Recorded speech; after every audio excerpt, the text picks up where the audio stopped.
you have the dark world within Mandean cosmology, right?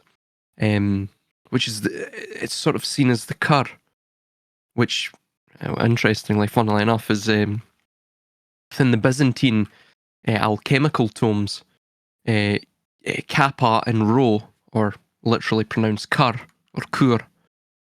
That was the term, the abbreviated term used for Saturn.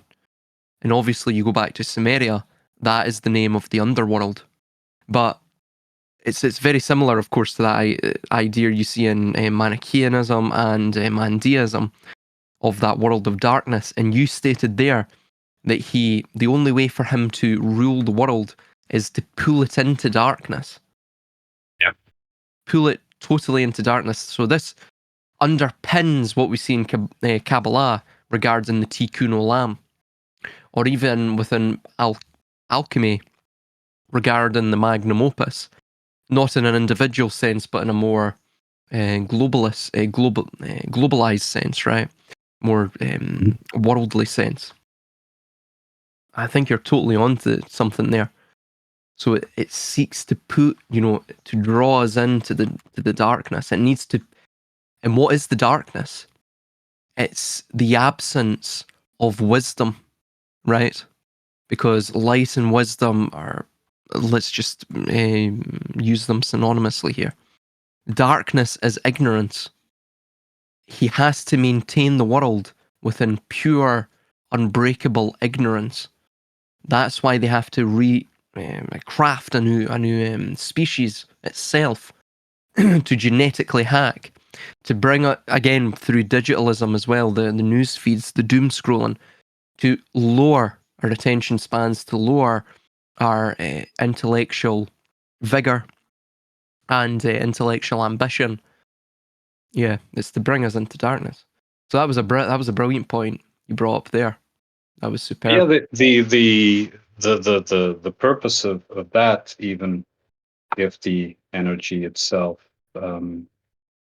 is just doing what it does, it's just its nature, because it has to convey a message.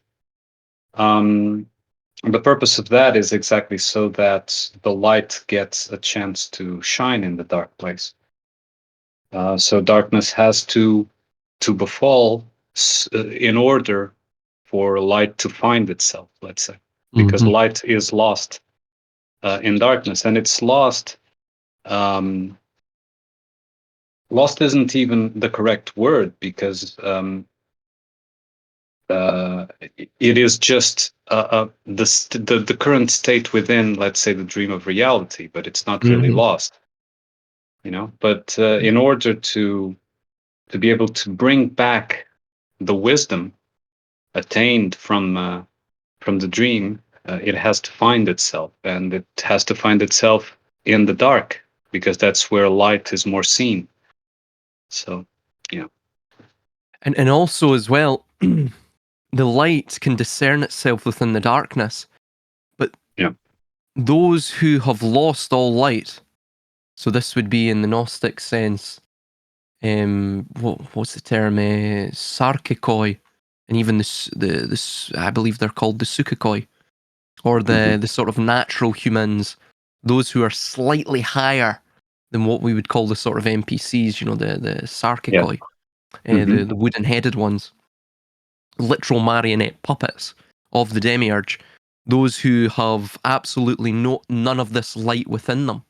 So the more sarkikoi that it creates, right, even the more sukikoi it creates, those who seek to do good, right, yet they follow these archons, right? They follow, and you quite rightly put in the next paragraph that this Yahweh, this Yaldabaoth, right, this demiurgic force, it is the resolution of evil, not in the sort of Christ, symbol of Christ, not in that sense of even the good, but of the light. It is the dark resolution of evil, which it is the crafter of the polarities itself, right? Yeah. It's the beginning and the end of that paradigm of evil, of the Àrmunn and Lucifer, if you will. Yeah, So yeah. it's hold on, I'm just trying to find it. Yes, so it seeks to create more Sukhois, but it really it needs the entire world to become Sarkikoi. It needs them to become wooden headed. It needs them to be the darkness, right? Of course. And all institutionalized religions therefore seek conversion. Yes. So Mm-hmm. one way or Like the another, demiurge. by Yeah. force or by deceit or by Mm-hmm. convincing, but it needs conversion. And I mean, truth needs no conversion, right? Only deceit does. Oh, certainly. Yeah. Truth holds on its own and it's self-evident. And if something is true, there's no need for conversion. It's just over right in your face, right? Right as a truth by itself. If it isn't true, and therefore if it is dark, it requires conversion because otherwise it has no power. And since the demiurge does not have uh, in its nature, because it's contrary, it's just a reflection. Mm-hmm. The ability to actually touch, let's say, in a metaphorical sense, so to influence the soul directly, it can only do it indirectly through deceit, instigation, suggestion, that kind of thing. It cannot actually do directly any damage or any action that affects the world. So only through convincing. That is why it's the prince of lies, right? The devil is Yes.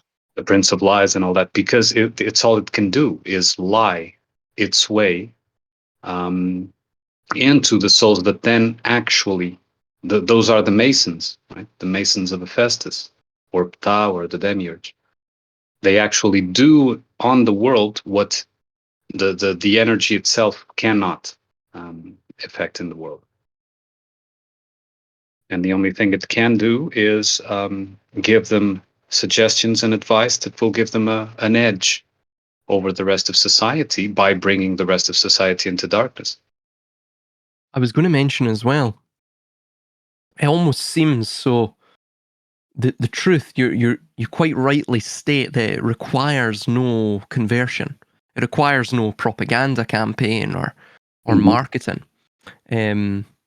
Of course, though, depending upon the conditioning of the receiver of said truth, right, or the listener or viewer of the truth, they will either be insulated to that truth, meaning they're unreceptive to it. They will not listen to it.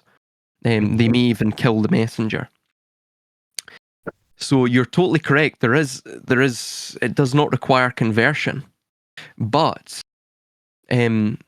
once you break intellectually and spiritually the if you will the potential links for truth in terms of the human population through turning them into sarkikoi or literal darkness, those who are walkers and instigators of ignorance, then Yeah.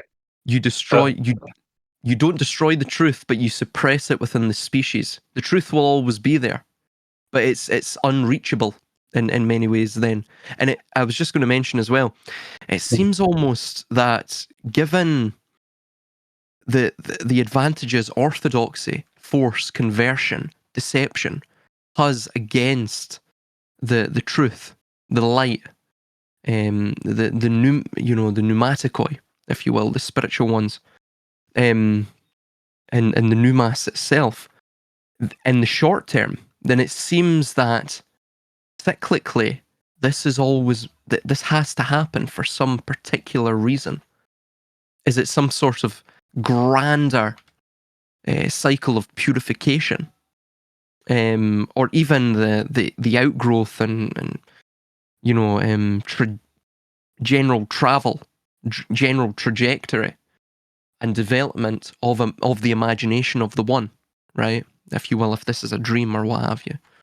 Well, Mhm. addressing first the point about the truth and how, if intellectually the soul has already, been unable to distinguish it, that has to do exactly with conversion, because once conversion occurs into, let's say, metaphorically, the darkness, it is only the will that can bring it back, and it's sort of like in the original Star Wars ending, the Return of the Jedi, right, where he is able to finally bring back Darth Vader, who had been converted into darkness, and was able to see the truth in the end, right, and even save his son from destruction, and basically saving his soul in that sense.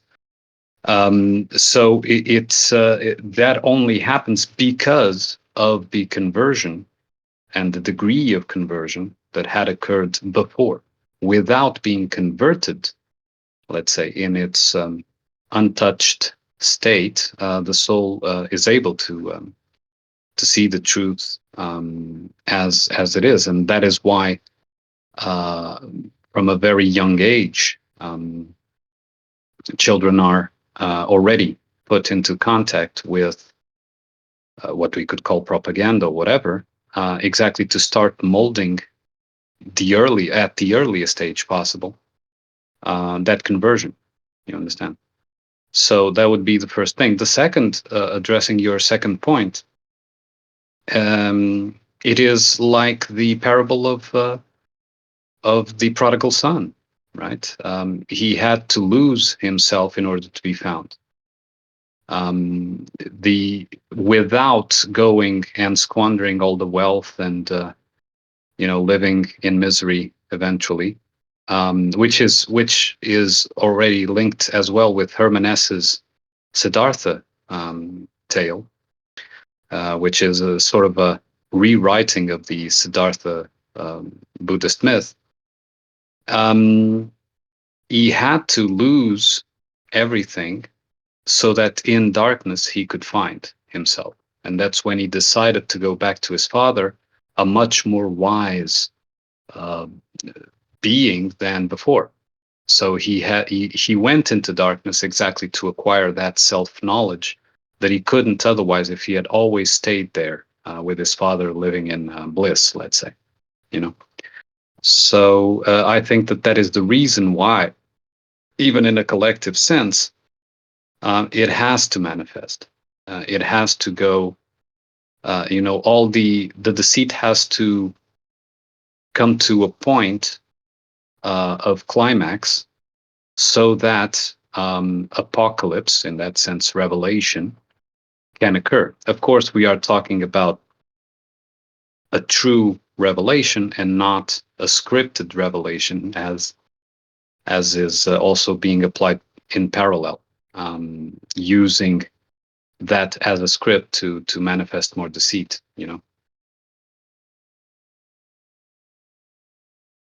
And in that sense as well. So I agree with that. But in that sense, we then have to almost see Yahweh as like a Lord of the Dead character, and that what we're living in, Yes. essentially, even if it did not, or let me rephrase that, even if it was not the case with the earliest inhabitants of this place, and you can look at some of the Gnostic myths that they either used, they devoured and killed an angel of light, I believe, or one of the archons who was an angel of light, and brought him into, used his essence of light, and thus animated the dead and lifeless clay that the demiurge and his angels crafted within this sphere. again, to provide it that pneumus, right? To provide it artificially with the principle of sentience and animation.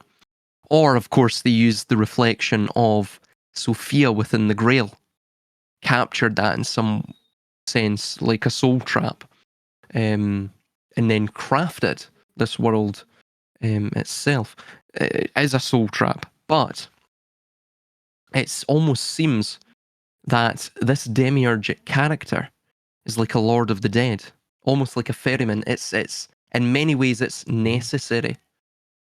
It is. Though it's Yeah. terrible to absolutely say that this world that is, I mean, it's destined for disintegration. Everything is, ultimately, vis-a-vis entropy or the lack of cohesion. But it almost seems as though it's been set up this way, that perhaps the demiurge is not necessarily just motivated by evil, right? Perhaps, of course, he perhaps motivates his uh, his harbingers, his terrestrial harbingers that has chosen. He motivates them vis-a-vis evil intentions and material intentions and greed and all of this, you know, for power and wealth and status and the maintenance of it.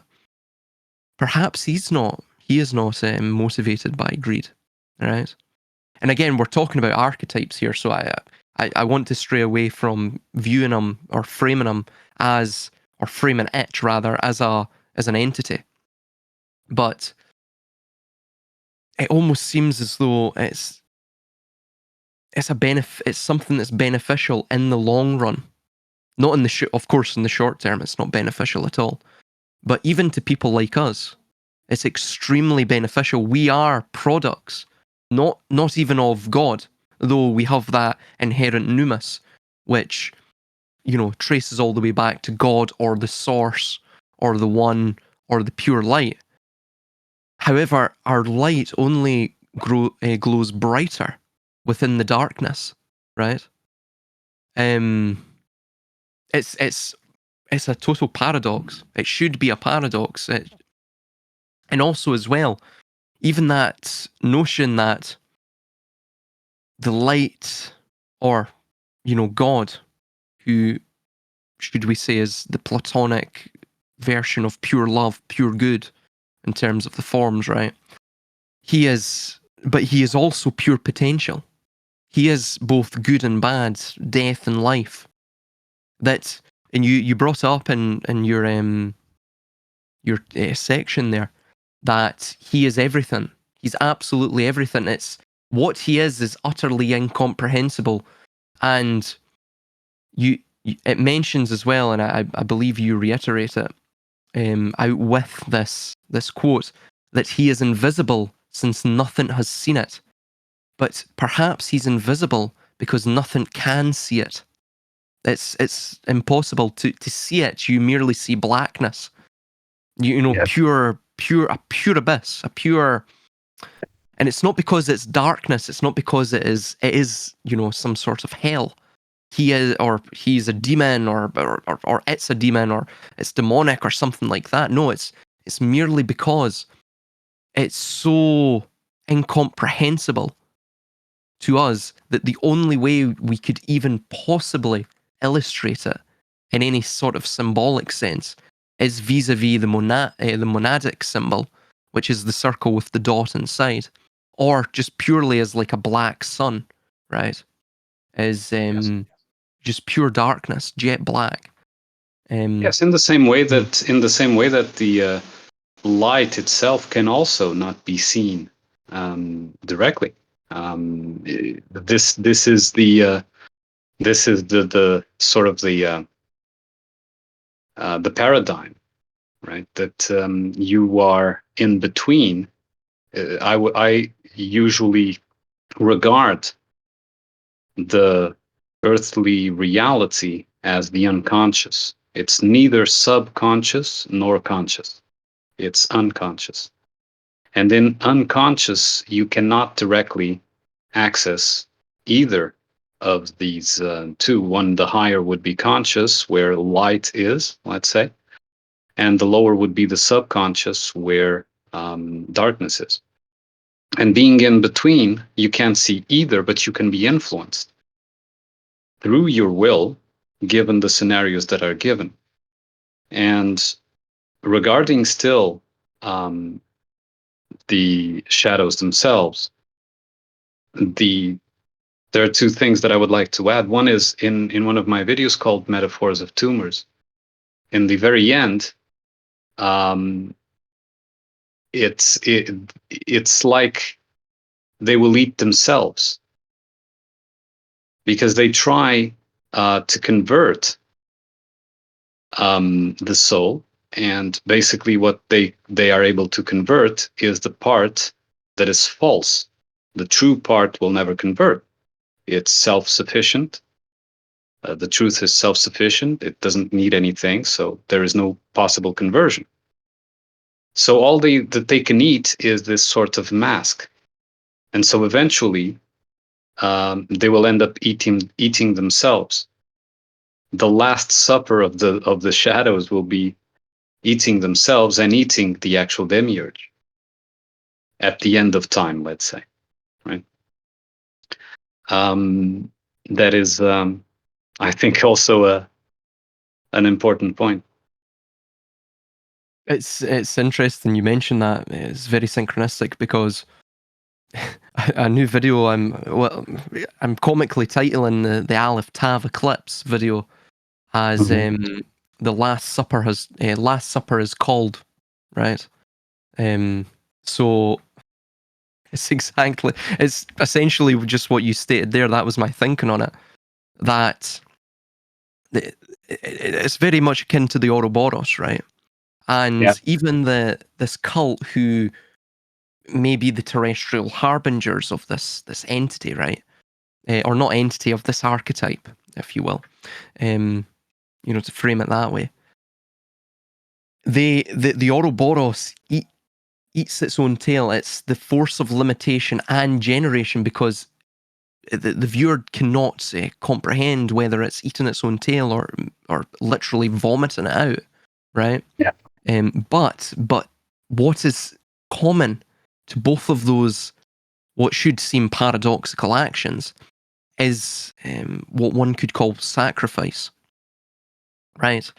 That to vomit out, to create, it has to sort of sacrifice, has to go through pain, if you will, has to go through a certain level of severity, right?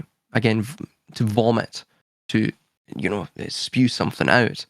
There's a certain force there, and furthermore as well, the act of eating is obviously involved with sacrifice or pain, suffering. So again, that is very much like the Buddhist or Vedic idea of this regarding suffering, but it's a way I could describe this.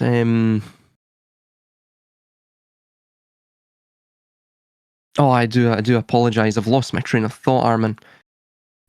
Please continue. Please continue. Sorry. No, that's fine. Yeah, the on the one side the creation, on the other side the destruction, and they both make the illusion, where the play, let's say the scripts, the scenarios have to be played out from an intermediate level between the two, and it is exactly and I think that it's become obvious that the only purpose possible would have been self-knowledge. That there is no conflict to be won in that sense. Not that you should just sit and do nothing. Of course, there's interactions to be done with the scenarios presented naturally, and will and free will has to be therefore applied, but in a more zoomed out perspective. Yeah. It really is just a sequence of scenarios for those individualized potentials of what is infinite in potential, so it has to limit itself to have a point of view even. Otherwise, there is no point of view if it's not limited, right? If I am everything, where's the point of view? There is none, right? There is Exactly. no, and obviously no consequence as well. There's So no the potential for introspection as well, yeah, regarding the not even regarding the separated or fragmentary essences of that pure potential. Yeah, you yeah, can't fix any of them, if you will. yeah, exactly. So that is I think, and currently, my view in a more zoomed out um, perspective. It all plays out in a way to always reveal to these individuals that we are part of, um, Mhm. about themselves in the external context, in a more immediate external context, and then, of course, in a more collective and even, I don't know, world-wide external context Mhm. that we never really actually have direct access to, and that is interesting. Because I mean, even if you're sitting in Scotland, and even if you get news reports from China, how do you know? You don't know. Yeah. You are being told that in China, this, that, and the other, right? So in the witnessed reality, nothing like that happened, right? China exists in this reality, is manifest in this reality. There are souls and people there, and etc. But it's not your particular point of view. From your particular point of view, that reality doesn't actually manifest unless you Mhm. go there, right? So, in that sense, by uniting everything under a media machine, we have access to witness more deceit in that sense, right? Because your immediate reality, I mean, it's like when the CV thing was about. All that I mean, all that people saw was that reality through media. Because in the immediate reality, for sure, there was no one you just dropping dead or anything like that, right? So even in that sense, that's an absurd, even and laughable and ridiculous example, but a very obvious one of what I'm talking about. You know, the immediate reality didn't match the conveyed reality um, through the media, through this kind of um, obsidian square or rectangle, better said, right? Where the devil sits, and Mhm. right. Um, but that was what was generating perception, not the direct witnessing of anything. And again, that's all the devil can do. And in fact, it's all that the spirit can do as well. Instead of deceive, is to try to communicate through other means, but it can't directly um, influence. It can't directly do for the individual soul. And that's why I think that man's soul has always been the key to any religious view, right? Even for the Manichaeists and even Orthodox Christians and Muslims and so on, man's soul is the prize for both the devil and for God, right? It's the prize. Who is he going to choose? Who is this soul is going to choose? Um, and and it is key exactly because it's where God put itself. God, the actual creator, the actual Yeah. essence. Let's say it's where he put himself. He put himself in the form of a very minute soul, a very insignificant cosmic thing, exactly to have a point of view. it's fascinating, I would say. It almost seems as well that, and of course, the demiurge has to be an aspect of this pure potential, but this, what we're beginning to see in terms of the postmodern world, and this was what I was going to mention, by the way. You mentioned this notion that it becomes inherently self-destructive. We were mentioning the Ouroboros. Again, this is where we get the mythos regarding Atlantis, even the modern iterations of that story, the modern incarnations of it regarding the sort of the pharmakeia, or the sorcerers, the wicked sorcerers that brought down Atlantis vis-a-vis technology, that Promethean spirit, the Luciferian spirit as well, which is synonymous. But it seems as though within the postmodern world today, that of course the same thing is being done through this Promethean spirit technology, but it's all based around, really, for example, Yuval Noah Harari, he discusses wanting to create virtual worlds to trap people within, right? And you mentioned the CV thing. The media is essentially the primitive form of that. All telecommunicative technology has been brought to bear against the human species to craft these virtual reality worlds, right? To craft these ideological dialectics, which are all based on not reality, but a sort of a virtual, augmented form of it, an altered form of it, a twisted form of it, and through deception, right? Through the crafting of illusion. That is the darkness. The illusion is the darkness. The warm, enticing waters of the reverie is the darkness, and it brings light upon the symbol of Orion, right? And at either side of him is the Earth, Taurus. Through the axis of the east to west axis of the Orion's belt, you have Taurus to the west, and obviously to the east you have Sirius, right? Sirius is that essence which is the true God, but it is hidden, right? Hence the dog star, right?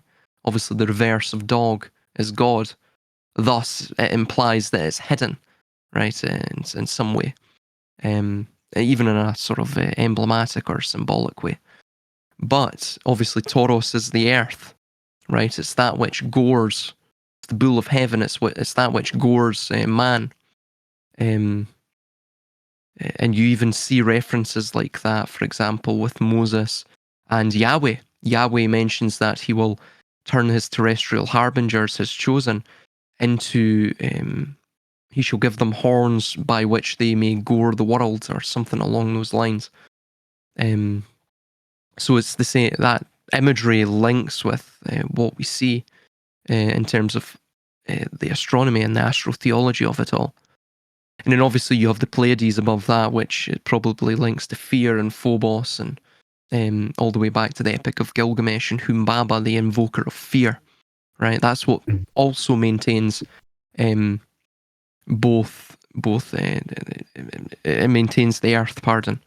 But Orion is headless, and it almost seems that he's within the dream, right? Within the current of the rivers of the Eridanus, right? That's where he drifts down. And it's like what you're saying, we don't really have any, like the spirit. The spirit is merely the spectator of the dream. We don't really have any, power or force to bear within a dream, right? The dream carries us along like a river by some other imperceptible force. But dreams are The power there would be the free will. So in that sense, yes, there is power, but I understand what you mean, not a direct power of actual context changing in a direct manner. Yeah. Yes, it's not distinct at, say, the point of Mhm. the terrestrial observer. Yeah. It's something that's the free will is free within the will of God. Yeah. So in that manner, we are points of instrumentation of that. It's like what you're saying. God experiences simultaneously every possibility, every archetypal possibility within the human species, right? And obviously, most likely as well within the animal kingdom. So he understands every aspect of himself or of itself, of which is, if you will, inefficient. Uh, that it really, in the grander scheme, it understands how it works, how it functions, how it is, right? Because again, if you were pure potential embodied within a singularity point, yeah, a transcendent point, one sentience or consciousness would always wonder, how does this paradox actually work? Well, then you have to create an experiment. To establish the experiment, and again, you are the subject, right, of the experiment. Your psyche is the subject of the experiment. Thus, you have to fragment your psyche, right? To understand each component part, how it fits Correct. into the larger mosaic tapestry. Mm. Um, so in that way, God, in that sense, is sort of like a scientist. If you were to, use that analogy, and he has crafted this experiment. This experiment has taken on a certain agency of its own through the descent of the subject, right, of which is the scientist as well, the subject's psyche. Yes, So God the alchemist in that sense. Yeah. God the alchemist, yeah, exactly. That's exactly it. And you I see know. that in, sorry. No, you go, Armin. I was finished my point. You see that in the, I don't know if you ever read it, but in the book The Alchemist by Paulo Coelho, is a Brazilian author. Um, there are other books. I know that he's very famous, but I particularly like that one. I think that one is the his actual important work, and the rest is a bit more convoluted, I would say. But in that work, you see this journey of a character that is seeking a treasure, and he is given a map of a faraway place where he's supposed to find this treasure. So he goes on a journey, passes through all these lands, all these situations, um, good and bad, let's say, pleasant and unpleasant, everything. And he reaches a point where he's in the desert. He is even married in the desert. He stays there for a while. And then he decides to come back home. And when he comes back home, at the exact spot where he started, he digs and the treasure was always there. But he had to go to that faraway land. And it was the journey that made him realize that the treasure was always home, where he started. That's the So, the the idea of the fool as well, yes. Yeah, exactly. Yeah. which is the Hebraic name for Orion. Yeah, you Yeah. understand right at the end that at the oh god, what's the Al Kinar, which is literally, it means in Arabic, or it's a transliteration within Latin from the Arabic river's end. So the end of the river, the Mhm. end of the dream. You realize that, like, because at the end of the Eridanus is the phoenix, right? It's You also have the horologium, which is at the end too, um, which is sort of the idea that time is an illusion. That after the passage of each day, the dream or the day begins again. So that in that sense, time isn't linear; it's circular, and that's the illusion that we also possess. We think of time as linear, when Yeah. in actual fact it's circular. That's what that Yeah. constellation and the context surrounding it regarding Orion or Eridanus, but you also have the phoenix, right? So from the ashes of the dream, the phoenix of revelation rises, the piercing of the veil, the Yep. piercing of the dream. You realize once you awake that um, you sort of realize the truth. It's what people have. I have it myself. When you wake from a dream, and you may have had problems the night before or the day before, right? And then you wake up and you feel refreshed and you see things in a greater light, because maybe your mind has been racing, processing all of this, right? Yeah. Or wherever dreams may come from, you may tap into them like imagination, and you see things in greater clarity. So it's that thing, right? It's that archetype, that theme of the hero's journey. And of course, when you wake, one has that idea: are you waking into reality, or just into another strata of the dream? Yes. So it's this multi-layered aspect of not just revelation, of of knowledge, of self-knowledge, of individuation, of becoming a distinct part within the cosmos. But it's that idea of the multi-layered aspect to the mind of God, right? That it's compartmentalized, but it's also multi-layered. It's also self-referential. It's a meta. Um, yeah, it's very interesting to ponder. But this really gets to the crux of everything within the cosmos. It gets to the Yep. crux of not just the conspiratorial subjects, but it gets to the crux of the very essence of existence and what it means to be human. And also it links God and humanity together, which of course to many is blasphemy. But it's only blasphemy because they're worshipping archons who tell them it's blasphemy, right? And Yep. the reason they're told that is it's to keep them in the darkness, to keep them in the cave of ignorance, right? Because slaves are born from the womb of ignorance.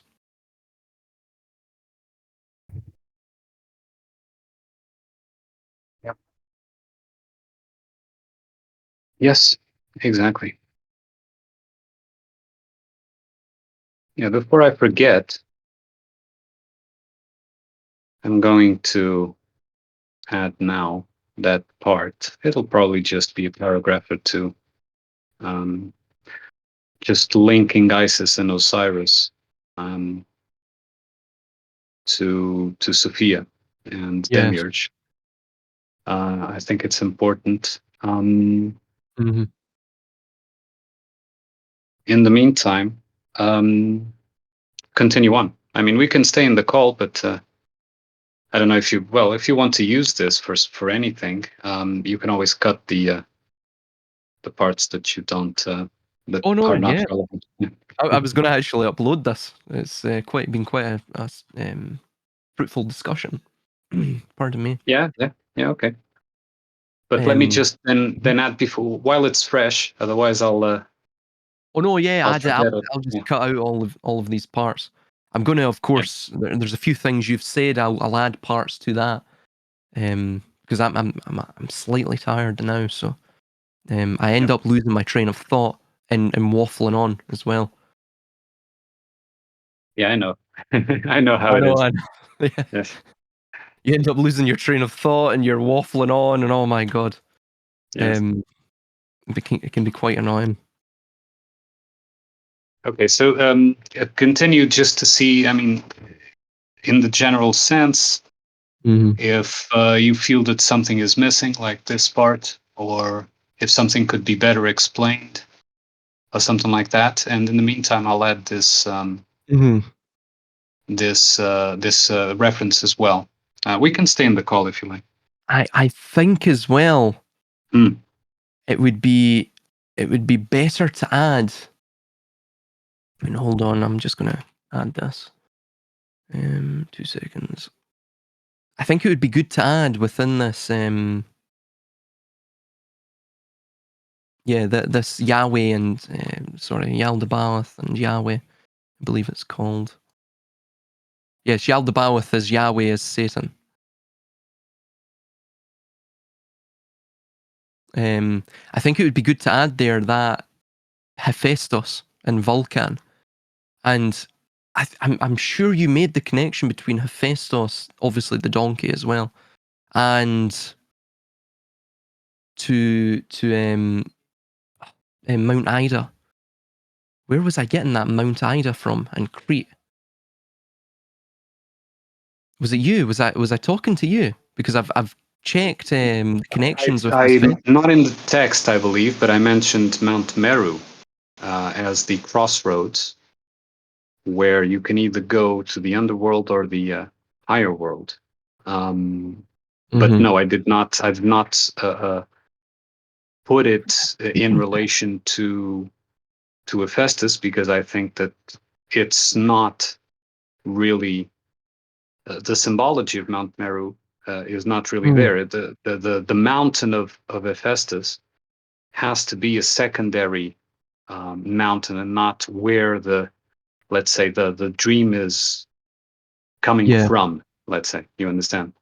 Um, but I don't think I mentioned that in the text. No. No, you didn't mention that in the text. No. It was just something that's sort of bugging me right now. Because I was definitely wanting to add it because obviously it's of extreme importance. Um,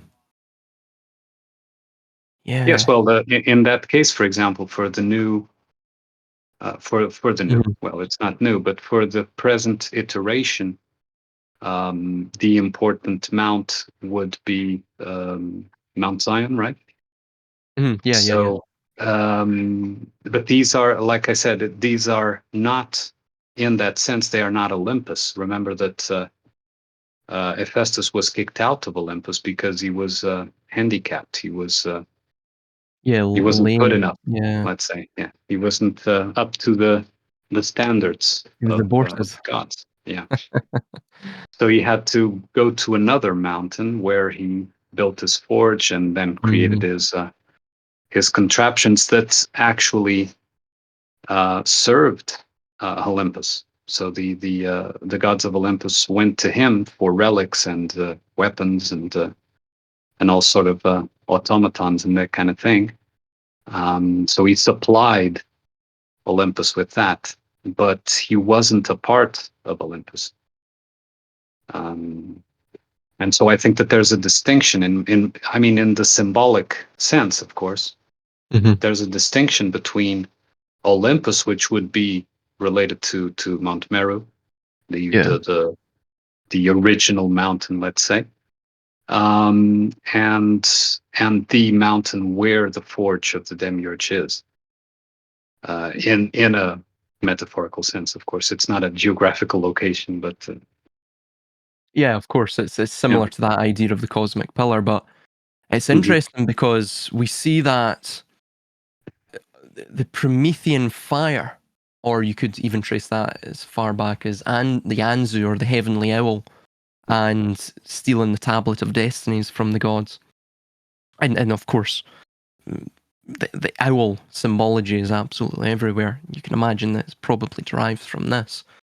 That Mhm. links to obviously Prometheus and Lucifer as well. Is a very similar concept. Again, it's somewhat found within scripture, but it's something that's sort of developed within the mystery religions surrounding the Abrahamic faiths. But the technology, all technology, really is birthed from friction, right? It's birthed from, um, well, for example, the earliest, the most primitive technology, fire. It's birthed from the creation of friction vis-a-vis two rocks, right? The synthesis, um, or the puppeteer, if you will, the demiurge, the demiurgos, the craftsman, us banging two rocks together, producing the synthesis of friction, right? Mhm. Um, and obviously leading on as well with the other three, the other two rather, the ignition and pardon me, not the ignition, the fuel and the oxygen that produces the fire. Um, so all technology is based around chaos. And it's interesting that Olympus, the Olympians, would then sort of insulate themselves, exile, banish, ostracize this chaotic creating element of, and housed within Hephaestus, right? Or Yeah. embodied by Hephaestus. So the Olympians knew that they could not permit the establishment of technology, which is the establishment of controlled chaos, within their ranks, because eventually technology destroys you. It is the chaos, the fire, eventually cannot be quelled. It turns into an inferno. You can't control it, right? It's the same idea regarding this. Yes. What we Exactly. Yeah. see within the Tower of Babel, and today, this idea of they're playing with fire, right? They don't really understand what they're doing, but the Faustian hubristic archetype takes over, and they can't stop themselves psychologically. Yes. Yes. Even because of the conflicts that the gods have between themselves, or among themselves. So they would always use this element as to get an upper hand, to compensate um, for any lackings in other fields where the opposing deity would be better than them, right?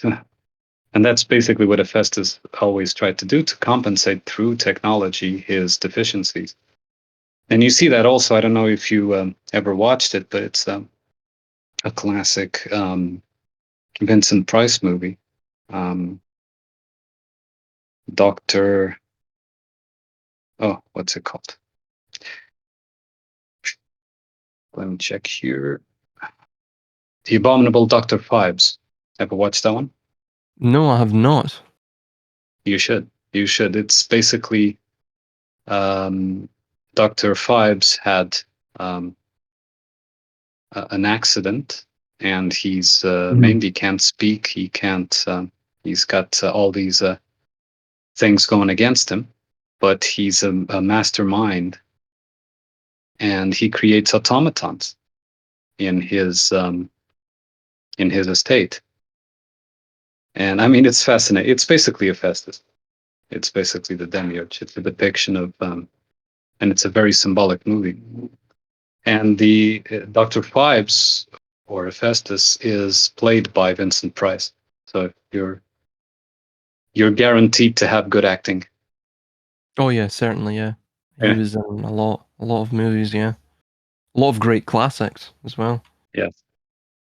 Yes. But do make a note to watch that, because I know that you're going to We see a lot in it.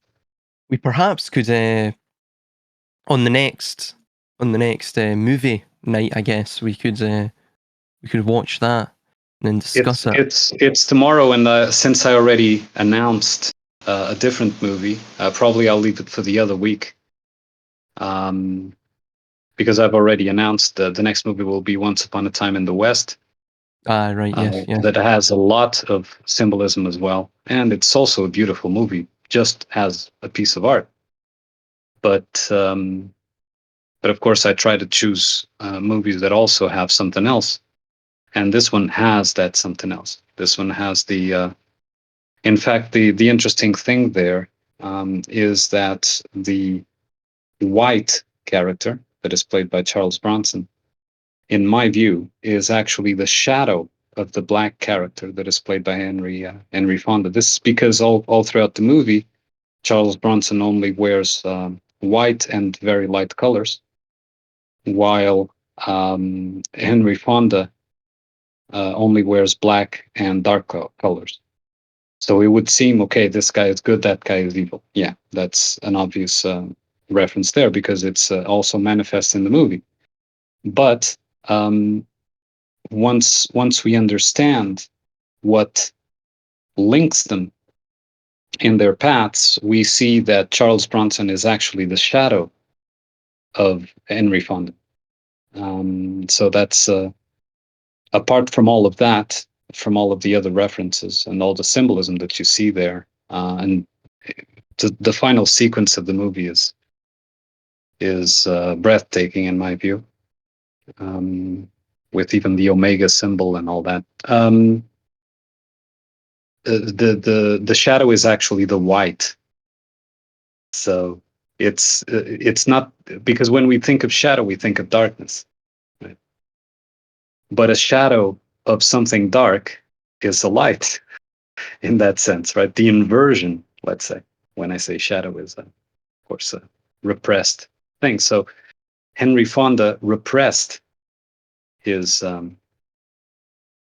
light part, and so it chases him basically until it is finally acknowledged.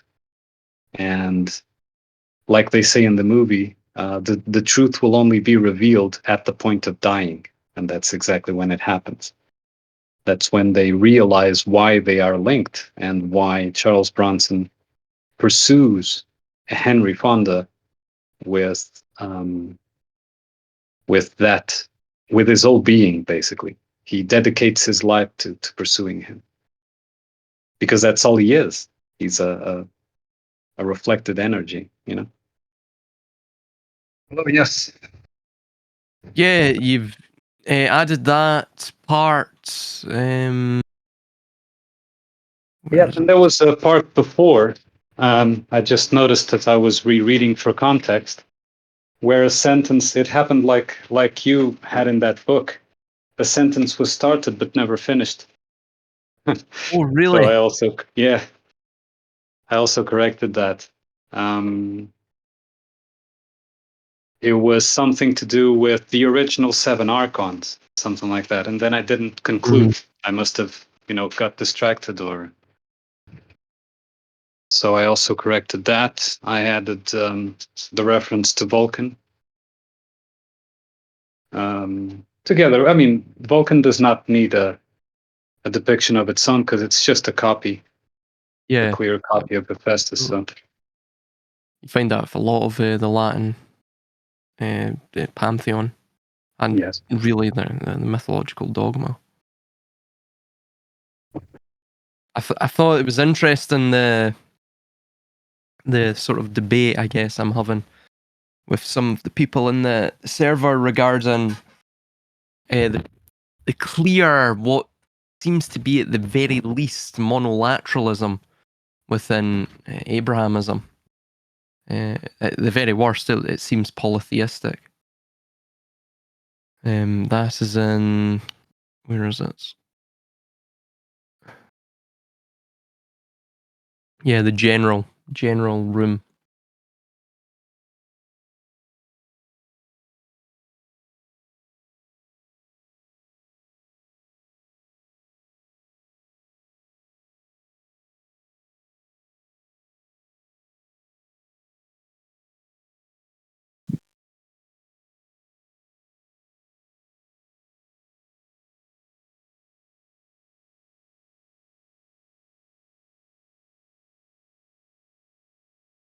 with palm card, uh-huh. Was that? With Yeah, palm Camp card Fire. Ken. Yeah. Yes, yeah.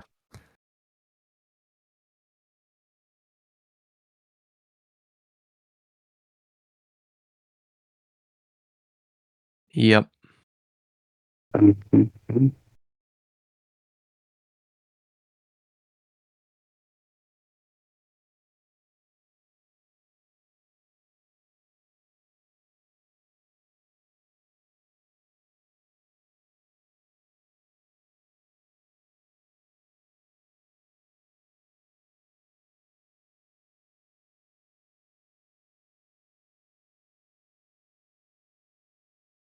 Yeah, I understand.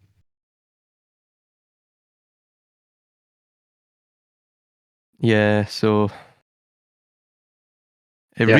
it really just shows though that I think very few of them actually have I don't think a lot of them read their book, unfortunately. I don't think a No, lot of but them read the Calm Bible. Card, Calm Card Ken isn't, as far as I know, he isn't Christian per se, but he likes to Was he ask not? Ah, right. pertinent questions. Yeah. Or maybe No, no, no, I no, totally read that incorrectly. no, no, no, he isn't. No. He's an instigator of conversation. He's a great questioner. He likes to ask questions about everything, Right. but in a manner that actually brings the discussion to deeper levels. So he's actually very good at that. I was just with Critical Thinker putting up Yekin. I was thinking, oh, he must be like, you know, a dogmatist, I guess. I wasn't aware of that. Ah, right, that's interesting. I think because I've spoken just to ask. him Yeah, before, and he seems quite intelligent. So I was sort of taken aback. I was like, what? But yeah, he was yeah. just Tom Ken asking is. questions. Pardon. Yeah. But you see that same thing, that constant reiteration, and you brought up in what you were writing, and I included that there as well. Let us make mankind in our image, our likeness. You know that Yeah. Genesis 3:22. Man, man has now become like one of us, right? It's Yes. it's not monotheistic. It's not.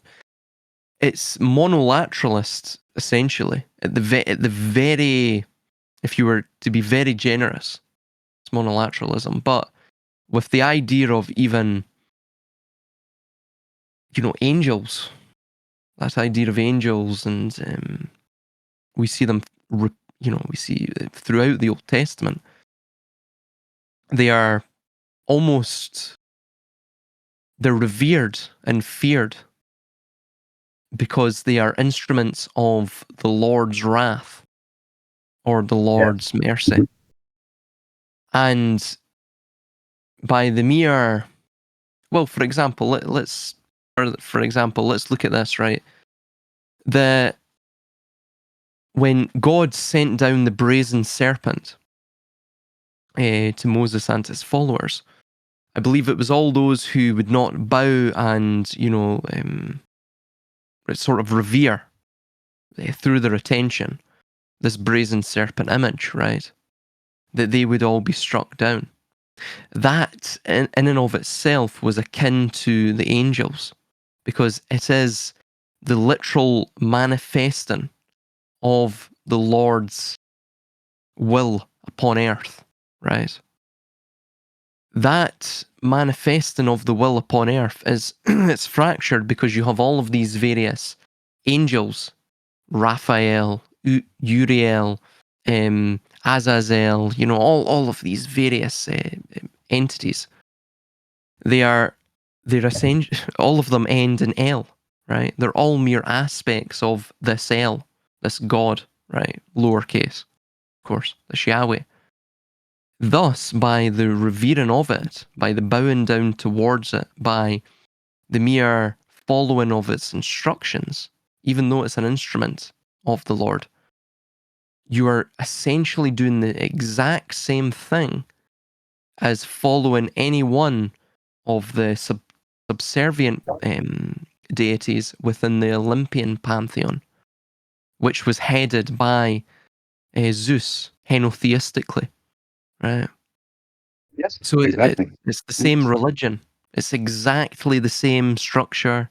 It's not monotheistic. It's not the God isn't singular. It's not the one. And of course, you've already outlined that. I mean, we sort of understand this, but there are a lot of Abrahamics out there, Abrahamists or whatever, out there that just they do not read the Bible. They do, or they read it selectively or with rose tinted glasses, because they have concepts that just are not there. They're not present in the texts. Once you do a deep dive into the text, it just And even I mean, yeah. the most obvious of it is Catholicism, although it's not exclusive. But Catholicism has a lot inculcated in it that is not even from the Bible. So um, it stems from outright and direct paganism. So even in its rituals and all that, Oh, and its absolutely, yeah. beliefs. Yeah. the saints take on the quality of the angels, essentially, Yes, as it yes. appears in Judaism. And like I stated there, And the Gregorian calendar has 365 days, and there were 365 archons. we I think that the the only practice. Well, the sorry. only means to actually, and that's why I hold the belief, although I didn't put it in the text because I was already putting my beliefs too much. But I hold the belief that the origin of Christianity was Gnostic, and then it was um, transformed by literalism into the same cult that you had for Mithras and all that. But the way to actually be able to make any sense of the Bible is through agnostic language, through the Gnostic language. It's symbolic language. I mean, to actually be able to make any sense of who Jesus may be or who the Lord may be. Of course, even through the editings that it suffered, the texts themselves, not to mention those that were left out of the Bible. Yeah. No, you're totally correct. Yeah. Otherwise, it makes absolutely very little. It makes absolutely no sense. Um, Yes. at its worst, and very little sense at its least.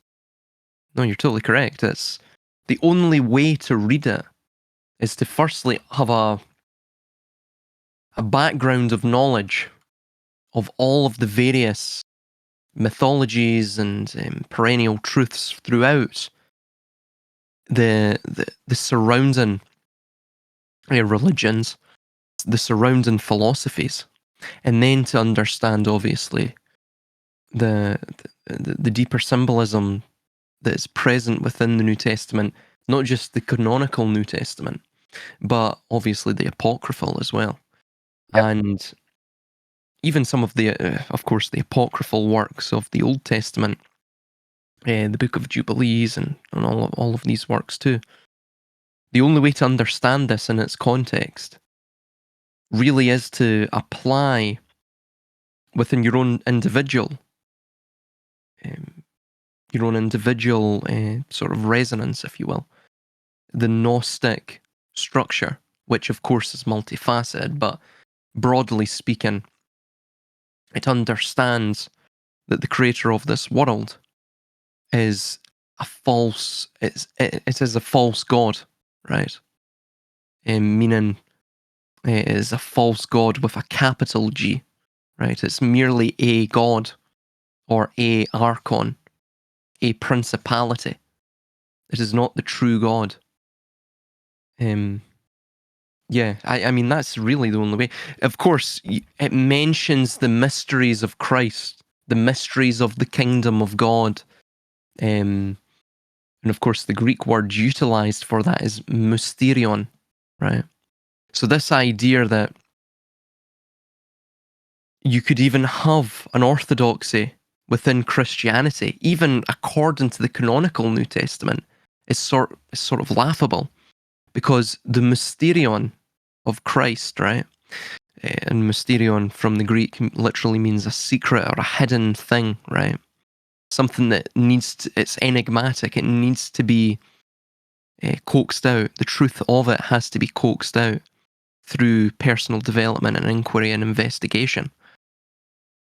It's laughable that you would have orthodoxies spring up from Christianity in that regard, because the only way to understand it, like what you're saying, is through uh, the earlier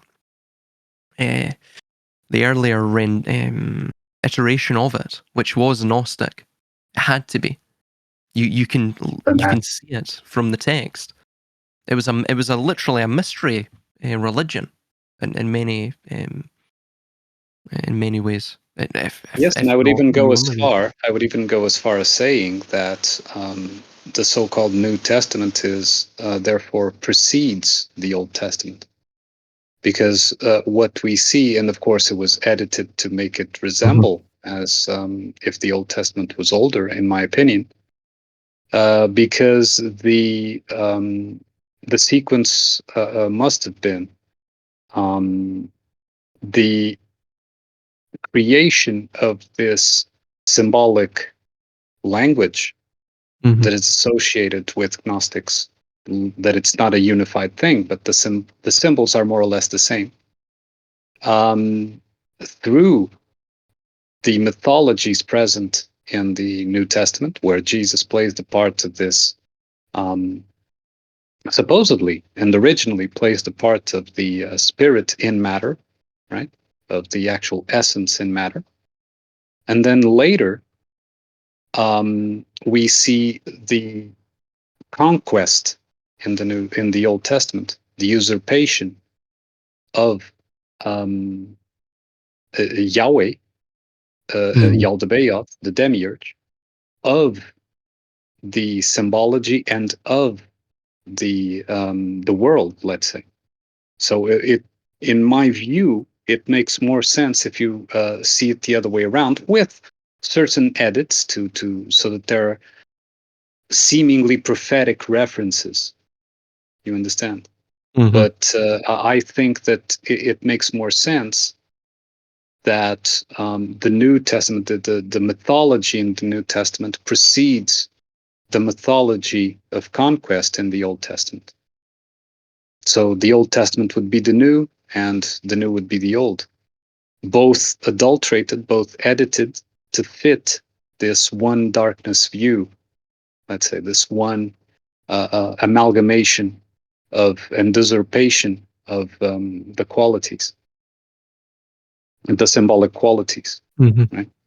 And it could only have been done by influence, because neither God, and God here talking about the pure essence, nor the demiurge can directly touch the reality. And it can only be through us. We are the key. We, the souls, let's say, those that are between body and spirit, between heaven, hell, and heaven, in this sort of middle stage, we are the only ones that can influence here directly, and so it has to be done through us. So I think that the Old Testament follows the New, and it was the telling of the usurpation. It was the recounting of the usurpation that took place. Yes, and you even see, for example, when Christ is in the desert for 40 days and 40 nights, that the devil or Satan appears to him, and or literally the devil, which is a sort of aspect of Yahweh. So you have Yahweh sending out lion spirits, but diabolos from the Greek, it's I believe it has a root of meaning deception, to deceive, right, or to spread libel, right, but also to deceive, to beguile. And you see in the story of 40 days and 40 nights in the desert, that the Satan appears to Jesus and states that he will give him the world. He will, he tempts him. And this idea of he will, provide to him the luxuries, the riches, he will give to him the world, all of the kingdoms, provide him power. It's something you see Yahweh do in the Old Testament when he tempts the Israelites with world dominion, right? To ensure that they go along with his plan. And of course, his plan throughout the ages, barren the sort of modern era, and what we see, it's always led to the persecution, the subjugation, the outright trampling of and ensuring the misery of the Israelite host, most prominently that was found within 70 AD, where the Romans sacked the Temple of Jerusalem. Roughly about 40, 50 years later, there was absolutely no Jews left in Judea. And you had the likes of the Kitos War or the Bar Kokhba revolt, which essentially ultimately decimated, of course, the Jews in Judea, but the Jews in most of the Eastern Mediterranean. They became a truly persecuted minority at that point, truly persecuted, given the sort of criminal status that they had posted in that revolt or war. So yeah, this Yahweh has lied to them throughout all of it. I agree with you that the New and Old Testaments seem to be inverted in that sense. Yeah. Yes, to give validity to the New Testament. So you would have to create the Old Testament, telling the story as if it was before, so that the New is, which is basically the iteration of Pisces, while the Old Testament would have been the iteration of Aries. And note, that's why I said there in the text that whether we take the precession of equinoxes as a fact or not, because I'm not convinced. I think that it's a literary vehicle for the storytelling of the maintenance of power. And so attributes have to be changed from time to time in order to, especially when the pressure reaches a point that needs to be vented, so that there's a revolution and it all remains the same with different symbols. You understand? With different Yeah, qualities. it's so the So spectator doesn't wake up from the dream. Yeah. correct. Yeah. Yeah. So that's why I put that element of doubt about the precession of equinox. I'm not convinced. And I mean, just the fact that it could only be observed over thousands of years requires an element of trust in records and calculated astronomy that I simply do not have. I do not have that trust right now, for obvious reasons. So it's sort of a faith kind of thing, the precession of the Mm-hmm. equinox. But it is used. You understand? It is used, and it was introduced, I believe, by Theosophy, right? So, Yeah. and it is clearly used. That is a vehicle. That is a literary vehicle being used. But I don't treat. I treat it merely as within the script, as a way to decode the actual script of the world, Mm-hmm. and not as an actual, influence that occurs every so many thousands of years or whatever, you know. Because one of the things, it's like the Darwinist thing. One of the things that it always tries to do is to project itself into the far past as much as possible. And Mm-hmm. so it it goes into this obscurity of time that requires by itself faith. And I mean, for one of the ironic things is that the followers of science nowadays consider themselves to be objectivists and to base their assumptions or their knowledge in actual verifiable things, and that is already a leap of faith. To say that um, over millions of years, bodies changed, the bodies of creatures changed to form other creatures, is an element of faith, and it's a religious element of faith. So, and this is evident to me and obvious to me. No, I absolutely agree. And it's in many ways it's a way in which they rewrite the past, rewrite history. Correct. And of Yeah. course any dogma or despotism throughout history will do likewise to thus reinforce the illusion or the lie that they spin to Yeah. provide it that illusory veil of truth to it. But interestingly, you brought up the precession of the equinoxes, and obviously it's retrograde motion. But you you mentioned Moses was obviously linked with Aries, but you see the what seems to be the reflections of the astrological signs, right?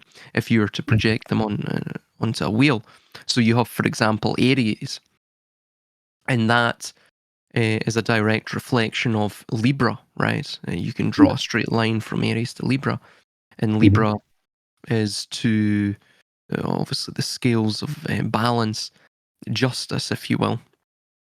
And that we found that Moses, who is always described or uh, whenever he's illustrated, he's always illustrated with ram's horns or something akin to that. He was the lawgiver, of course, right? That links with the balancing of the scales. And he also founded the Israelites, who were themselves mercantilists. The symbol of mercantilism was the scales, of course. And you have Pisces, which directly reflects Virgo or the Virgin. Yes. And interestingly, the Piscean man, if you will, or the Piscean champion, or the figure of that age, Christ, was born of a virgin.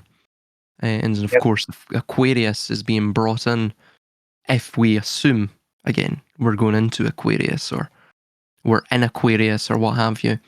That reflects Leo, or it's directly in line with Leo. Um, you have the Lion of Judah, right? And you also have this idea of Hephaestus, the mountain.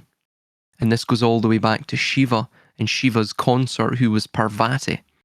And Parvati was associated with lions and tigers, but Parvati itself means in Sanskrit mountain, literally just mountain.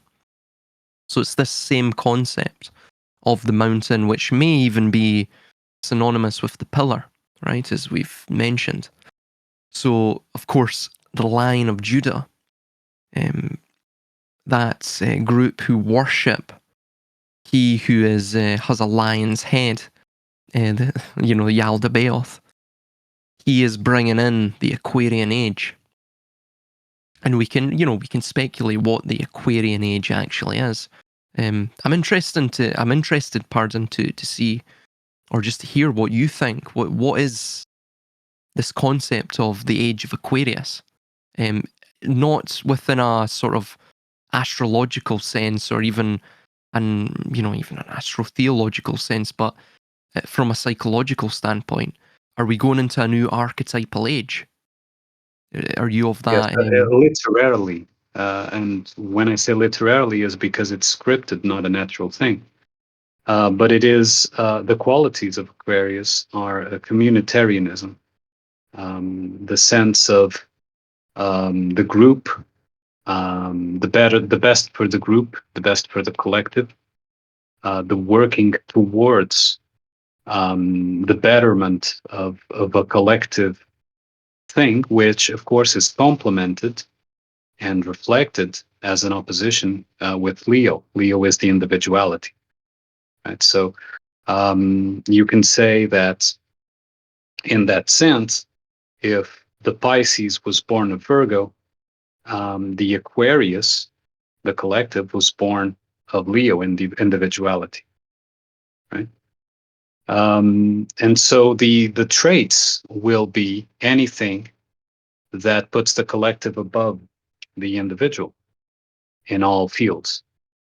In Pisces, you would see uh, things like emotion, like faith, like mysticism, above the practicality of Virgo, right? Virgo is basically the practical sense of life, in its traits.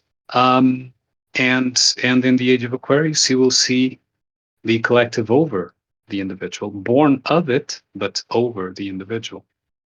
Those will be the main traits. And of course, it links with internet, AI, that sort of thing, because AI is cold and is able to, and Aquarius is a cold. One of the attributes of the of Aquarius is its emotional coldness, detachment, let's say. And it is able to judge coldly what is best for all, even at the sacrifice of individual volition. Right? So yes, those are the literary elements being put in place, in my view. And again, I do not think it is a natural cycle at all. I have my doubts that even I'm not saying that it doesn't exist, but I'm saying that I have sincere doubts about the actual existence of the precession of the equinoxes. But that it's being used, it's undeniable. Yes, it does seem almost like this notion of the cyclicality of it all is leading us towards almost manifesting it through, again, through the deception of potentially the cyclicality of it. That it's merely a natural cycle. So thus, it's going to manifest one way or another. That idea itself brings the manifesting of it into being. So I agree with you. It's certainly there's something artificial going on with it all, but it makes one wonder what part does the archetypal essence of the demiurge, of God himself or itself, what what do all of these archetypes have in terms of influence over this, right? And if they have influence over this, is there a degree of cyclicality to it then? Um, Oh, because yeah, sorry. let's not confuse um, the manifestation of the archetypes in the world of darkness, let's say, Mhm. in the illusion itself, with the actual essence. Although the essence does also embody its own archetypes, because all comes from that source, it manifests in an unexpected and immediate manner within the soul. When you have a realization, a knowing of something, it manifests unexpected and immediately. So it is not something that can be predicted.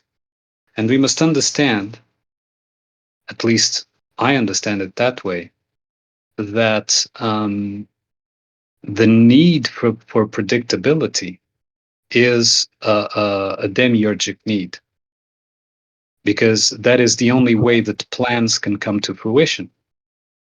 You need to you need for the parts to be predictable so that the plan turns out with the desired result. Well, it's Right? Aquarian as well in that sense too, given your Yes, although description. Yeah. although the funny thing, Hmm. and this is relevant as well, is that one of the qualities of Aquarius is also unpredictability. Oh, right, right, Because right. Uranus, yes, Uranus is the god Hmm. and the sky god of unpredictability. Of suddenly start a storm, suddenly a lightning bolt falls from the sky, suddenly, you know, out of the blue, out of nowhere. So that is also interesting. But Hmm. what I think that or better said, the way that I think that the archetypes manifest here are not predictable to the soul. It's not that they are not planned by the essence, but that plan is beyond the reach of understanding. You see, but Yes. the plan of the demiurgic forces, that can be read because it's a soul based plan. It's a time based plan. And if, like you were saying, if we understand that time is not a linear thing but a cycle, and even that the essence resides and exists beyond time altogether, right? Mm-hmm. So a plan for a timeless being is not based on, okay, first I do this, then I do that, then I do that, and this is the result, right? It's not like that. It needs not follow that sequence at all. This sequence is a time-based sequence. So the mind that makes the plan has to be inside of time, right? Yes. Yes. While if you have a plan, let's call it like that, from outside of time, it manifests as an instant. It happens all, let's say, at the same time, right?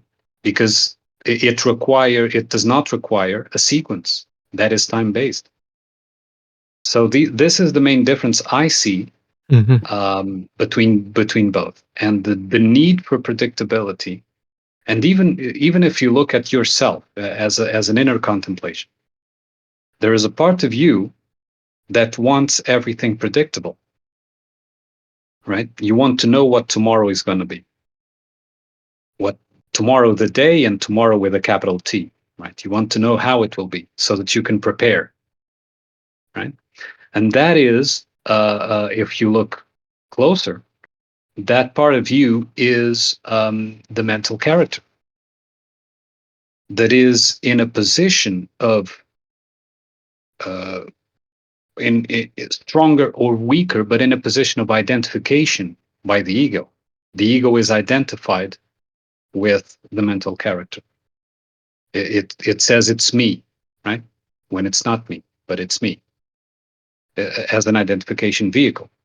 And so that part that wants to know tomorrow and that wants to plan for tomorrow, that part lives within time and therefore is the part where the same realm that the demiurge comes from. You understand? And then there's another part that is able to improvise. And improvisation, in my observation, is something that is very, very difficult for the followers of the demiurge and the demiurge itself to apply because it requires creativity. And creativity is creativity, inspiration, intuition, if you like. Those are traits of the essence. It comes from beyond time. When you're Yeah. struck with an inspiration, it's immediate. It's like, oh, all of a sudden, you know, you have to write. You have to, It's you know, something you're tapping into. That it's almost a transcend. It's a, if you will, a visible. If that's the, if you, if you could frame it like that, I mean, in a sort of metaphorical sense, it's a yeah, visible transcendent point correct. that Yeah, reaches the mental and bodily aspects of oneself. Yeah. exactly. So that part does not need to know about tomorrow Yes. in the planning sense because it knows that it will be able to creatively improvise Mm-hmm.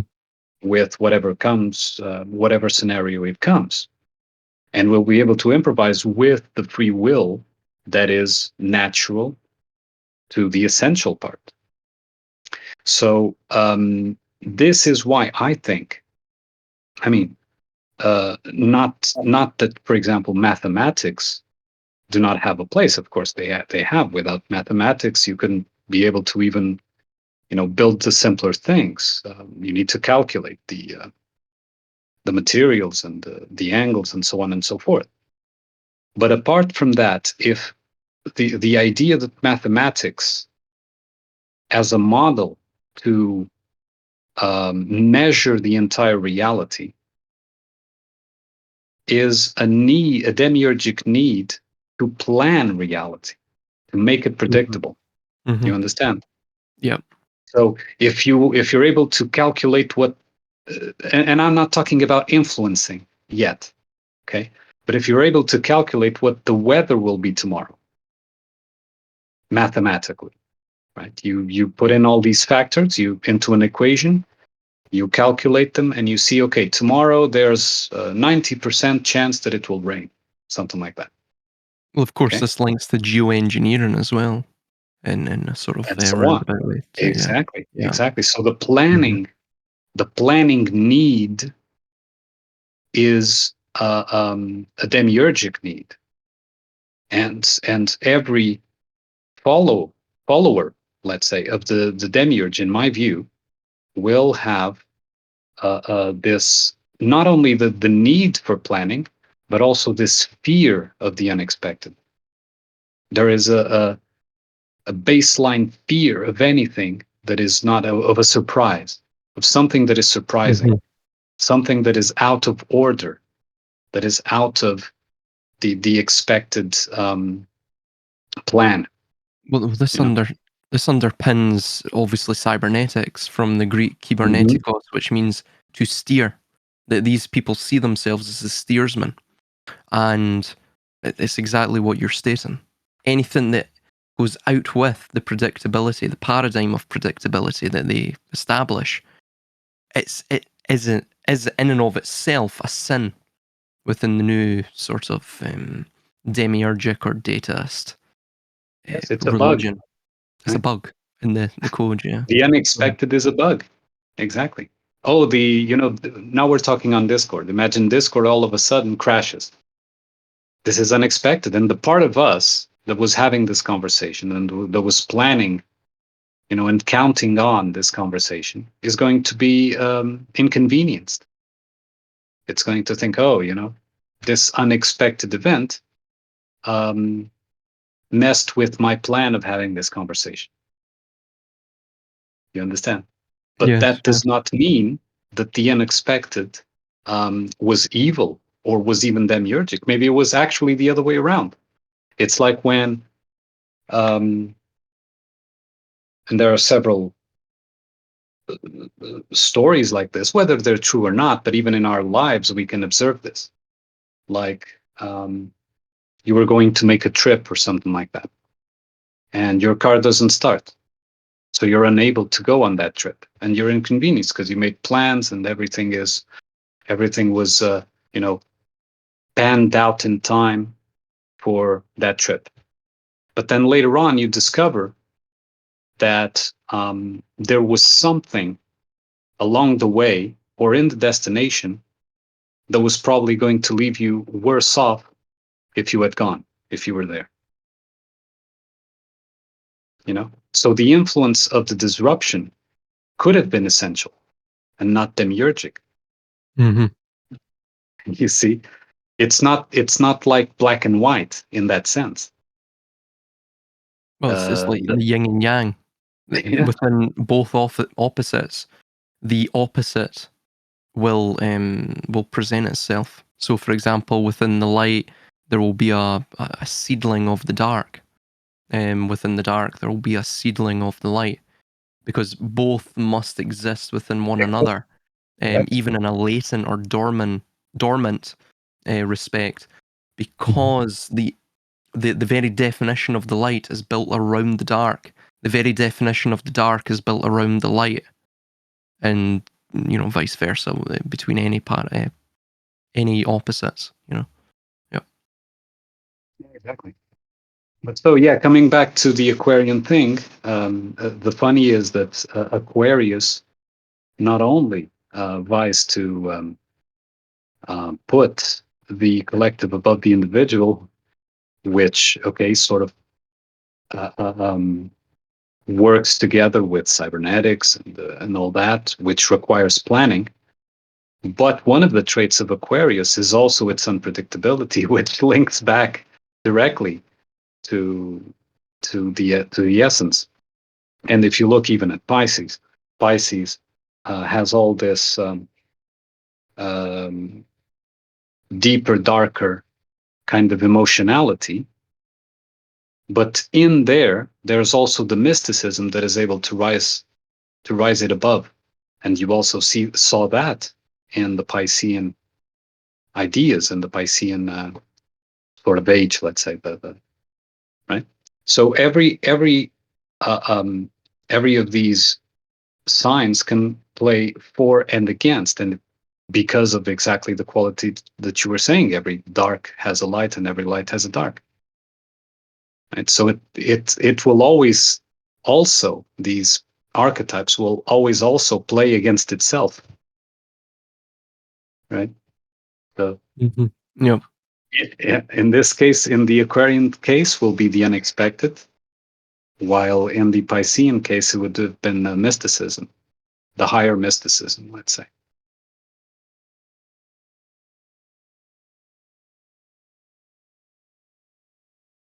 It's very interesting as well regarding what we're going into in terms of what Rudolf Steiner would call um, the Ahrimanic age, right? And of course, you have Harari, right? What seems to be the sort of intellectual prophet of this age. And of course, what you're mentioning as well ties in with this archetypal essence of Aquarius. But of course, you also made the caveat that, and I agree, that Aquarius is that unpredictability. But in many aspects, or many respects rather, unpredictability is merely chaos, and chaos itself can be channeled to produce a type of artificial order. You see this, for example, within cybernetics as well, and of course it ties in with electronics and what have you, and electrical circuitry. For instance, the negative feedback loop, right, where the inducement of periodic chaos can produce a autopoietic or self-regulating system that is, ultimately perpetual if the chaos can be maintained in terms of its periodic input within the system, and also that chaos can be generated um, uh, in some way, some perpetual way. So of course, it's very. I mean, it's very interesting when we even look at Yahweh, right? Just to tie this back to Yahweh and Yaldabaoth and where it all started. Yahweh is the evolution, the answer to the chaos camp, right? Or the evolution of it in a theological sense. So, for example, he is not order fighting against chaos, which is the sort of simplistic view of the chaos camp. He is the evolution of that, which is he is chaos. He utilizes it to produce order. So, in many ways, in that vein, and to tie it back into your description of Aquarius and his or the archetypal criteria or criterion of Aquarius, it seems that Aquarius is literally Yahweh in that respect, in many ways. That he is the unpredictability that is utilized to ensure predictability in terms of the sort of lower echelons, the lower order, the lower within the vivarium, if you will. Well, So he is, yeah. in actual, I would say that that would be a bit simplistic, because in fact Yahweh is all of the sign traits, Mm, because even the um, manifestations, because in previous astrology, before the introduction of the planet's path Saturn, as you probably know, there were only 7 planets considered, and the signs were all regulated by those 7 planets.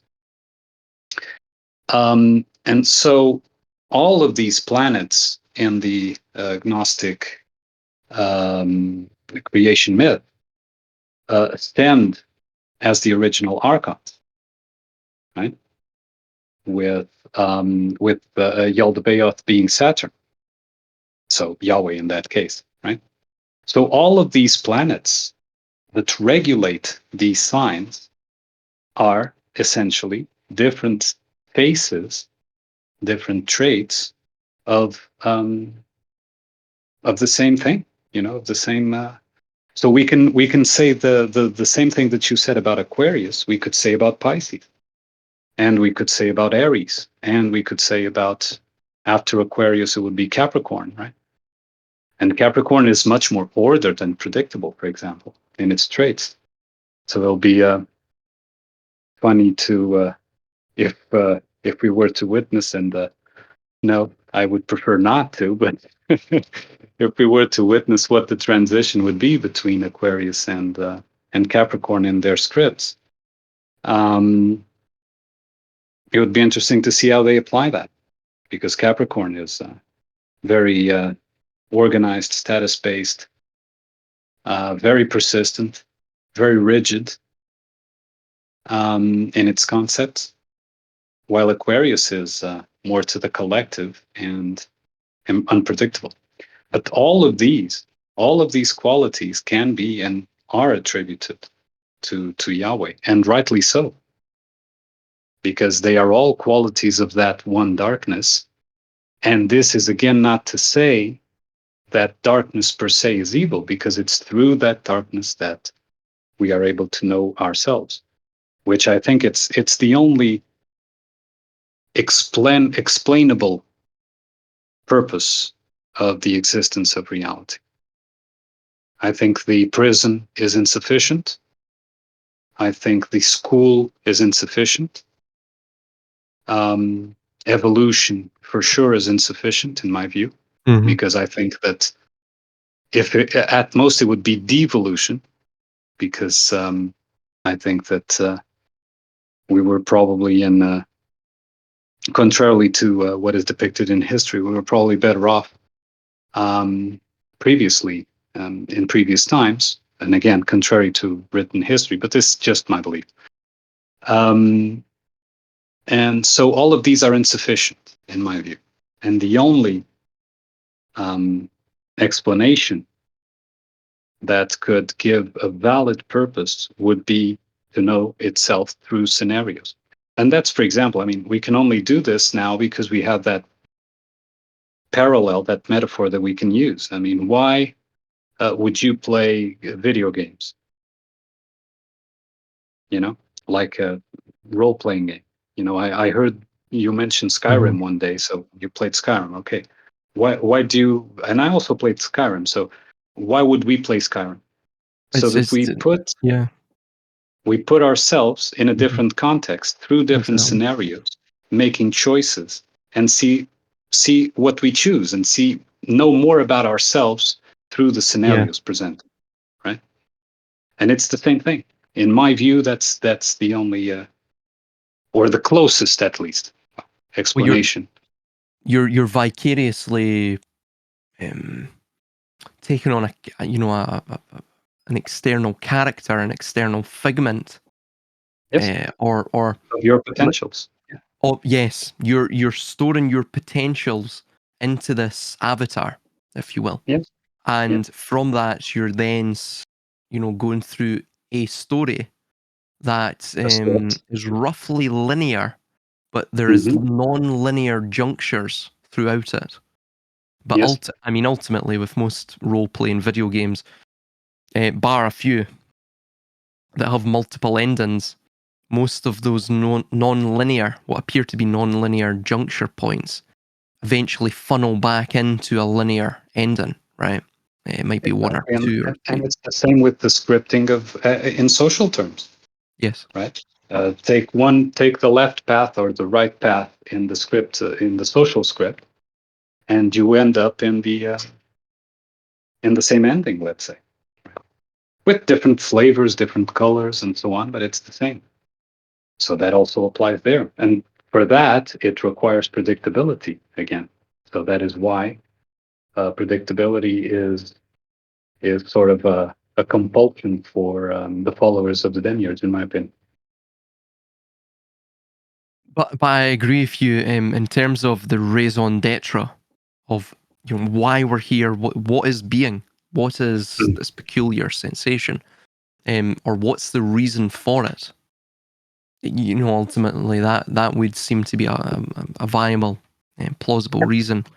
Um, it seemed to be the most viable, the most plausible reason, and um, certainly I concede that yes, Yahweh is all of those archetypes within the zodiac. Of course, the Ophiuchus being the 13th, that singular monadic point in the middle.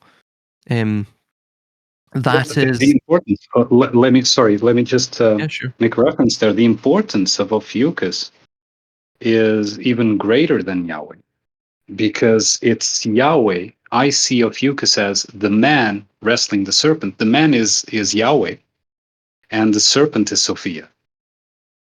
Okay, so it's Sophia, the fallen Sophia, of course, the trapped Sophia, trapped in her dream, trapped in her creation, Mm. wrestling with her creation. And of course, this is a sort of manichaeistic view as well, but which I don't concur, as you know, I've written that much. But in any case, symbolically, it's Mhm. wrestling with its creation, um, exactly to discover that hatred and that conflict is actually love. But for love to emerge, there first must come acceptance. And while there is no acceptance that other also is me in the sense of it's a projection of something that I reject. And that's why I hate. Otherwise, it would be indifferent, right? The opposite of love is indifference. It's not hatred. Hatred is a deviation or a redirection of the energy of love, right? You love so much that you hate, right? Mhm. Um, and because the opposite would be indifference. It would be there's no emotional arousal at all. It's completely indifferent. There's no trigger one way or another. And so Ophiuchus to me is really, in that sense, the representation of the soul in between those two forces that are wrestling and at the same time dancing. Depends if you see it as a hatred or love kind of thing. And they will discover eventually, that's the whole point of the scenarios, that they are each other, and therefore they love each other, and therefore they finally reintegrate into one another, and the dream ends. So I just wanted to do that. The Bina and the Hokmah join Yeah, together to yeah, essentially retrace the path, the Y path back to the Keter. back Yeah, to the yeah, exactly. yeah, and then obviously onto the Ein Sof, our Ein Sof. Yeah, Yeah, yeah. I yeah, I and you see as well with the art regarding Ophiuchus that the two are almost trying to merge together as well. That's what it seems like. yeah. Two are Mhm. almost attempting to merge, and furthermore, it's almost straightening out the Ouroboros in many ways. If Yeah, and that, of course, the shape of the serpent seems to mirror the Eridanos, which is something So it's harkening back. It's almost like within a story you have the reiterating points of imagery, the reiterating themes, and then things such as that, and narrative developments. Those will be reiterated or echoed throughout the actions, or merely through the dialogue as well of the characters. Um, so it seems there's something like that going on there. So yes, yeah, Yahweh is the demiurge, and that links to something I wrote in my Fight Club analysis that, again, like the narrator, we have this contending aspect to ourselves. It is it's something that is highly conflicting, um, contradicting, it's combative to us. However, what we tend to find in the end with the value of, or the luxury of, retrospect, that it is combative. Yes, we may hate it. Yes, it's this egoic part of ourselves. Yet it is something that is required, and we come again, if you sort of reflect or go through a contemplative exercise, you will begin to love the, to take your word, to love the suffering, to love the growth that is produced from, post-dating the suffering, right? So it's not a love of the suffering per se, it's a love of the effect from that cause. That it does produce growth. That which does not kill us makes us stronger. And we see that within Fight Club. Obviously, Tyler Durden. I mean, the word Durden itself proves that it's demiurgic. It's a demiurgic character, or it's intended to be. Durden derives from, I believe, Middle English or Middle French, and it means Valley of the Beast, literally, right? Which obviously links to, I walk through the valley of the shadow of death. I believe Psalm 23. It's that same idea, which of course, like what you've stated, occurs within the Ophiuchus symbolism. And even the Yahweh, or Yov, or Yahweh, all of these terms have etymological roots, potential etymological roots, in a Hebraic or some pan-Semitic word or term meaning the Lord of Calamity, the Lord of Chaos, right? And as we see throughout our own lives, we are our worst enemies. We ourselves are our worst enemies. That we have certain drives within us which almost are, say, designed to produce chaos, to produce that which makes our lives that little bit harder. And again, it links back to what I was saying regarding suffering, that suffering is a prerequisite, or pain, or some sort of struggle is a prerequisite to reaching the grail, to reaching that which is beyond the present point, to finding growth. So in that respect, it's you can see what the Ophiuchus as well is sort of symbolizing what it's emblematic of. Yeah, very interesting. Yeah. Interestingly, the that love of suffering that you were talking about is a very Piscean trait. So it's a trait that is attributed to Pisces, the sacrifice, the enduring suffering for the better result, or the because there is a something ahead of that, after that suffering, that is better than was before.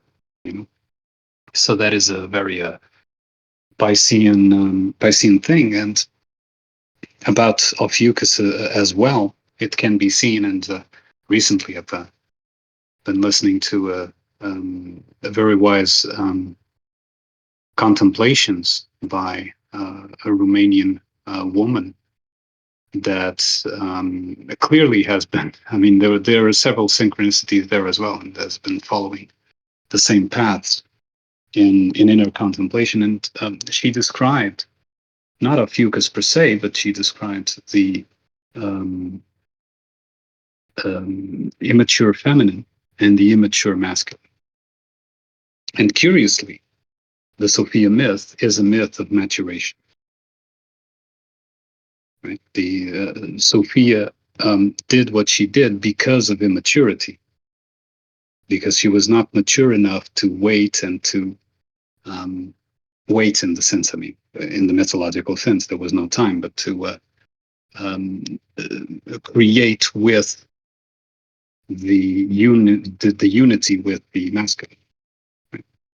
And so it's from another point of view seen as well as two immature polarities, wrestling and dancing until they achieve that maturity of realizing, no, I mean, we are both actually loving each other and we are both parts of the same, and let us embrace, because they never embrace. They dance and they wrestle, but they never embrace. So let us embrace. And then there's that scene that I always remember from the movie Excalibur, which was another of the movies that I wanted for the movie channel eventually, that 1980s adaptation, where near the end, Arthur and Mordred look at each other on the battlefield, and Mordred says, "Father, let us embrace at last." And they both kill each other. Right?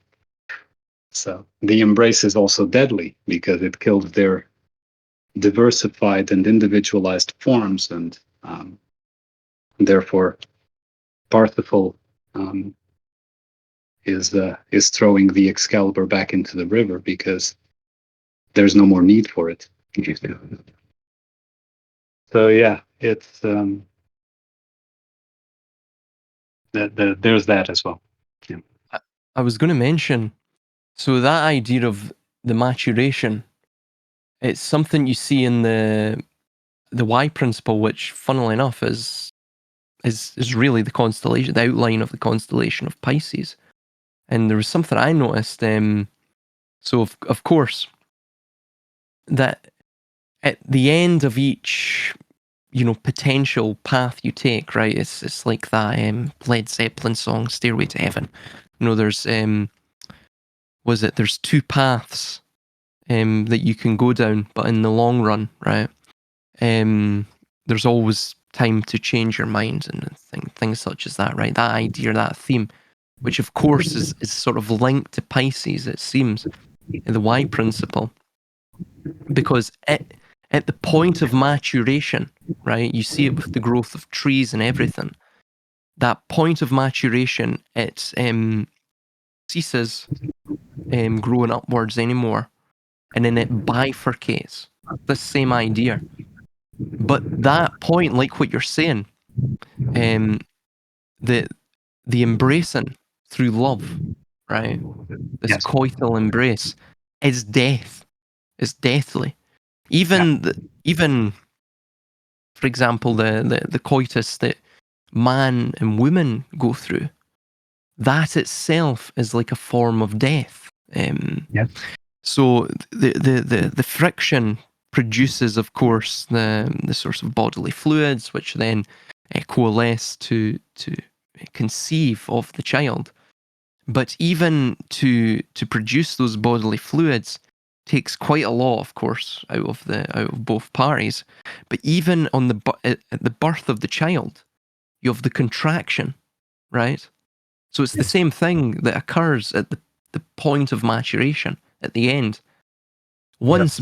Once Sophia, the serpent, and Yahweh or Yaldabaoth, the man, once they join together, right, merge, there is a contraction of both of them because there has to be a compromise for merging to occur.